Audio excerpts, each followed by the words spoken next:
میرے بعد نبی اور رسول ہونے کا دعویٰ کرے گا وہ دجال اور کذاب ہوگا، اسلام اور اہل اسلام سے اس کا کوئی تعلق نہیں ہوگا۔ تو میرے دوستو، ہمارے قریب کے دور میں مرزا غلام احمد قادیانی نے جھوٹی نبوت کا دعویٰ کیا۔ اس کا بیک گراؤنڈ دیکھیں،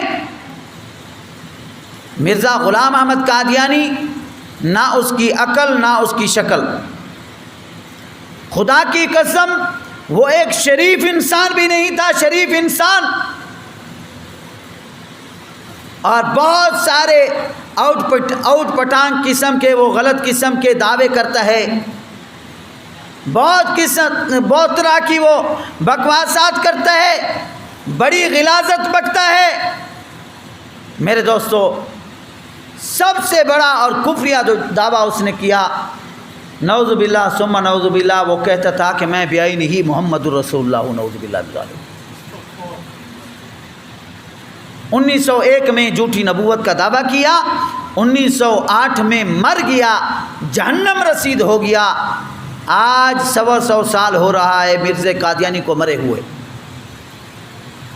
مرزا غلام احمد قادیانی جو نظریہ دے کر گیا تھا، آج بھی قادیانی اسی پر قائم ہیں۔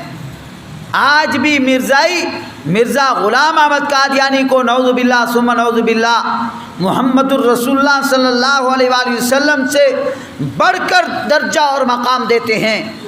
میرے دوستو، اس فتنے کے خلاف ہمارے بزرگوں نے، ہمارے اکابرین نے شروع دن سے کام کیا، شروع دن سے قادیانی فتنے کا تعاقب کیا، قادیان سے اس فتنے کا تعاقب جاری رکھا۔ میرے دوستو، بہاولپور کی عدالت تک اس فتنے کا تعاقب کیا، پھر بہاولپور کی عدالت سے لے کر پاکستان کی پارلیمنٹ تک اس فتنے کا تعاقب کیا، اور پاکستان کی پارلیمنٹ کے بعد کشمیر کی پارلیمنٹ کے اندر بھی اس فتنے کا تعاقب کیا، اور اس کے بعد باہر ممالک کے اندر بھی اس فتنے کا تعاقب کیا۔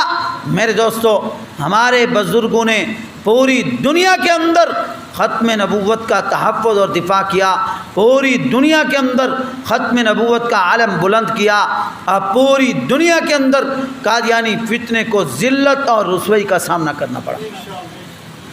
میرے دوستو، آج حقیقت یہ ہے کہ قادیانیوں کو پوری دنیا کے اندر ذلت اور رسوائی کا سامنا ہے۔ میرے دوستو، پاکستان جب بنتا ہے، پاکستان کے بعد قادیانی اس خطے کے اندر اپنی سرگرمیاں تیز کرتے ہیں۔ ہمارے بزرگ اس فتنے کا تعاقب اس خطے کے اندر بھی جاری کر رکھتے ہیں۔ میرے دوستو، 1949 کے اندر آپ کی جماعت مجلس تحفظ ختم نبوت کی بنیاد ملتان کے اندر رکھی گئی۔ حضرت مولانا سید طاء اللہ شاہ صاحب بخاری رحمۃ اللہ علیہ، حضرت مولانا قاضی احسان احمد شجاع آبادی رحمۃ اللہ علیہ، حضرت مولانا محمد علی جلندری رحمۃ اللہ علیہ، اور بہت سارے اکابرین ختم نبوت کی اس تحریک کو چلاتے ہیں۔ میرے دوستو، ختم نبوت کی تحریکیں چلتی ہیں۔ 1953 کا دور آ جاتا ہے۔ 1953 کی ختم نبوت کی تحریک میں 10,000 مسلمان لاہور کے اندر اپنی جانوں کا نذرانہ پیش کر دیتے ہیں۔ ان کا نعرہ صرف یہ تھا کہ وہ تاج و تخت ختم نبوت زندہ باد کا نعرہ لگاتے، اور ان کا مطالبہ یہ تھا کہ قادیانیوں کو کلیدی عہدوں سے ہٹایا جائے، اور اس وقت پاکستان کا وزیر خارجہ، پہلا وزیر خارجہ ظفر اللہ قادیانی بنایا گیا، اور ساتھ مطالبہ یہ تھا کہ ظفر اللہ قادیانی کو عہدے سے ہٹایا جائے۔ میرے دوستو، نتیجہ یہ نکلا کہ اس وقت کی گورنمنٹ نے ختم نبوت کی اس تحریک کو گولی سے دبا دیا، 10,000 مسلمانوں کو شہید کر دیا، اور ان کا خیال یہ تھا کہ ختم نبوت کی یہ تحریک دب جائے گی، اس آج کے بعد ختم نبوت کا نام لینے والا کوئی نہیں ہوگا، ختم نبوت کا نعرہ لگانے والا کوئی نہیں ہوگا، ختم نبوت کی تحریک چلانے والا کوئی نہیں ہوگا۔ میرے دوستو، اس وقت ختم نبوت کی تحریک چلانے والے اکابرین کو جیلوں کے اندر ڈال دیا جاتا ہے، لاکھوں علماء جیلوں کے اندر ڈال دیے گئے، اس پر کہ یہ ختم نبوت کی تحریک چلاتے ہیں، لوگوں کو ختم نبوت کے نام پر جمع کرتے ہیں، لوگوں کے سامنے ختم نبوت کا نام رکھتے ہیں اور لوگ اس عنوان پر جمع ہو جاتے ہیں، ختم نبوت کی تحریک چلتی ہے، میں دوستو ان کو جیلوں کے اندر ڈال دیا جاتا ہے۔ اب یہ خیال کر بیٹھ گئے کہ اب ختم نبوت کا نام لینے والا کوئی نہیں ہوگا، ختم نبوت کی اب تحریک کوئی نہیں چلائے گا۔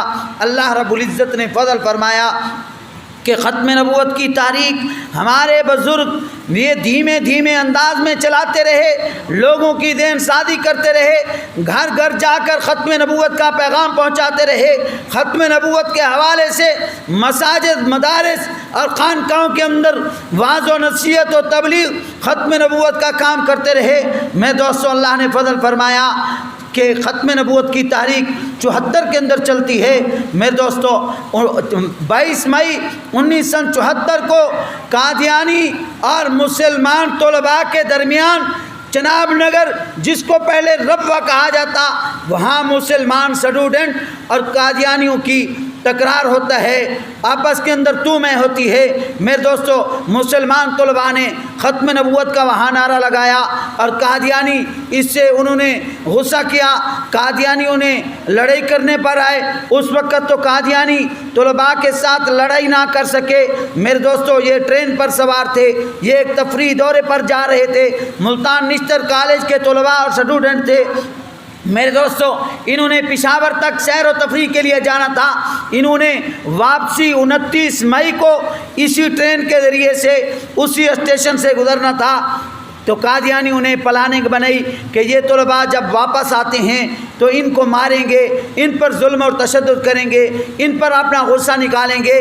تو میرے دوستو 29 مئی 1974 کو قادیانیوں نے ریلوے اسٹیشن کے قریب، چناب نگر ریلوے اسٹیشن کے دائیں بائیں ہاکی کا میچ رکھا۔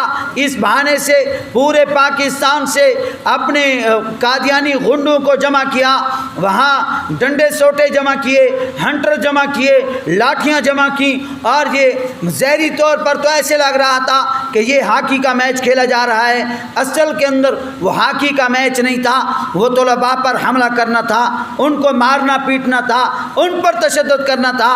میرے دوستو جب ٹرین وہاں پہنچتی ہے تو اسٹیشن ماسٹر قادیانی تھا، اس نے کہہ دیا کہ جس وقت تک ہماری طرف سے حکم نہیں ملے گا، آرڈر نہیں ملے گا، ٹرین نہیں چلانی۔ تو میرے دوستو طلباء پر قادیانیوں نے حملہ کیا، ان کو مارا پیٹا، لہو لہان تشدد ان پر کیا۔ میرے دوستو جب انہوں نے تسلی کر لی قادیانیوں نے، پھر ٹرین کو اجازت دی، ٹرین وہاں سے چلتی ہے۔ تو میرے دوستو فیصل آباد کے اندر حضرت مولانا تاج محمود رحمۃ اللہ علیہ تھے۔ مولانا تاج محمود رحمۃ اللہ علیہ کو اطلاع ہوتی ہے کہ طلباء پر حملہ کیا قادیانیوں نے، ظلم اور تشدد کیا، طلباء کو زخمی اور لہولہان کیا۔ میرے دوستو چناب نگر سے چل کر جب تک ٹرین وہاں فیصل آباد ریلوے اسٹیشن پر پہنچتی ہے تو میرے دوستو ریلوے اسٹیشن فیصل آباد وہ ایک بہت بڑا ہجوم ہوتا ہے، وہاں موبائل کا دور نہیں تھا۔ مولانا تاج محمود رحمۃ اللہ علیہ نے PTCL پر پورے ملک کے اندر عمومی طور پر اور فیصل آباد کے اندر خصوصی طور پر اطلاعات کی۔ میرے دوستو پورا فیصل آباد ڈاکٹر، بڑے بڑے تاجر حضرات، بڑے بڑے انجینئر اور ہر کس شعبے سے تعلق رکھنے والے وکلاء بھی جمع ہو جاتے ہیں، اسٹوڈنٹ بھی جمع ہو جاتے ہیں، پروفیسر بھی جمع ہو جاتے ہیں، ہر شعبے سے تعلق رکھنے والے لوگ وہاں جمع ہو جاتے ہیں اور ختم نبوت کی وہاں سے تحریک چلتی ہے۔ میرے دوستو 29 مئی کو یہ طلباء نے حملہ کیا، اس کے بعد 30 مئی کو لاہور اور فیصل آباد، راولپنڈی اور پورے ملک کے بڑے شہروں کے اندر احتجاج ہوتا ہے، اور اسی طرح 31 مئی کو پھر اسی طرح سب سے پہلا اجلاس اس کا راولپنڈی کے اندر ہوتا ہے، اور راولپنڈی کے اندر اجلاس ہوتا ہے، پھر لاہور کے اندر اجلاس ہوتا ہے، پھر فیصل آباد کے اندر اجلاس ہوتا ہے۔ یہ ختم نبوت تحریک کے اجلاس شروع ہو گئے ہیں۔ اس وقت ختم نبوت تحریک کی قیادت حضرت مولانا سید یوسف بنوری رحمۃ اللہ علیہ فرما رہے تھے۔ میرے دوستو ختم نبوت کی یہ جب تحریک چل رہی تھی ان کو کل جماعتی ان کو سربراہ بنایا گیا، اور ان کے ساتھ سید محمود احمد رضوی یہ فیصل آباد سے تعلق رکھنے والے تھے، ان کو تحریک کا جنرل سیکرٹری منتخب کیا گیا۔ یہ ختم نبوت کی تحریک چلتی ہے میرے دوستو، پورے ملک کے اندر ہر شہر گاؤں اور قریہ کے اندر ختم نبوت کے حوالے سے جلسے جلوس اور مظاہرے ہوتے ہیں، عوام روڈوں پر نکلی ہوئی ہے، ختم نبوت کے حوالے سے یہ جلسے ہو رہے ہیں۔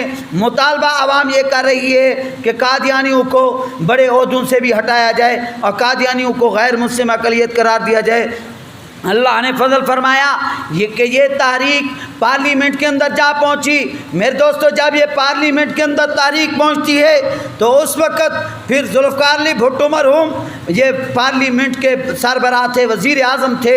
تو میرے دوستو، ایک تقریر کے اندر ذوالفقار علی بھٹو مرحوم نے کہا کہ ہم یہ جو ختم نبوت کا جو مسئلہ ہے، اس مسئلے کو ہم قومی اسمبلی کے سپرد کرتے ہیں، اور جو قومی اسمبلی متفقہ طور پر فیصلہ کرے گی وہ دونوں کو ماننا پڑے گا، سب فریقین اس کو مانیں گے۔ تو میرے دوستو، اس وقت ہمارے بزرگوں نے لبیک کہا کہ یہ بہترین فیصلہ ہے کہ قومی اسمبلی کے سپرد یہ مسئلہ کیا گیا، اور قومی اسمبلی جو اس کا فیصلہ دے گی وہ سب کو ماننا پڑے گا۔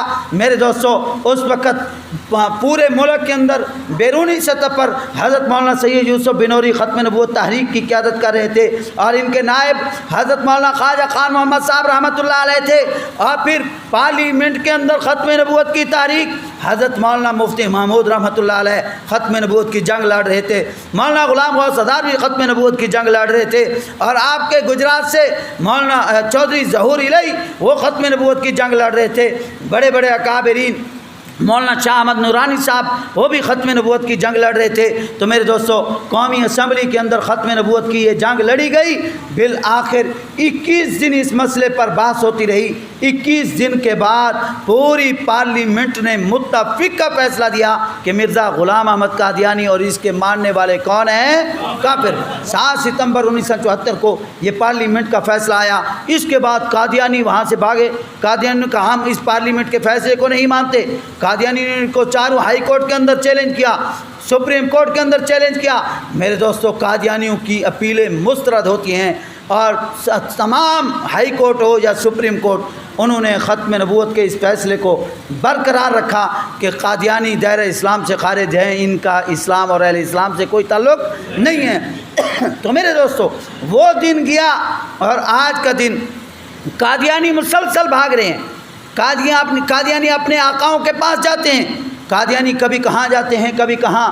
پاکستان پر وہ دباؤ ڈلواتے ہیں کہ ختم نبوت کے قوانین کو، ختم نبوت کی شکوں کو چھیڑا جائے، ختم نبوت کے قوانین کے اندر ترمیم کی جائے۔ جب سے یہ گورنمنٹ آئی ہے تو اس وقت سے قادیانی پھر آزاد ہوئے۔ قادیانیوں نے بڑے جشن منائے کہ اس گورنمنٹ کے اندر قادیانیوں کو بڑے تحفظ فراہم کیے جا رہے۔ میرے دوستو، ہمارے بزرگوں نے پھر فیصلہ کیا کہ ختم نبوت کے حوالے سے پھر عوام کو بیدار کیا جائے، ختم نبوت کے حوالے سے پھر عوام کے اندر ایک محنت شروع کی جائے۔ الحمدللہ ثم الحمدللہ، یہ ستمبر کا جو مہینہ گزرا، اس ستمبر کے مہینے کے اندر آپ کا پورا ملک، پورے پاکستان کا کوئی شہر اور قصبہ ایسا نہیں جہاں ختم نبوت کے حوالے سے بیانات نہ ہوئے ہوں، ختم نبوت کانفرنس نہ ہوئی ہوں، ختم نبوت کے حوالے سے لوگوں کو بتایا نہ گیا ہو۔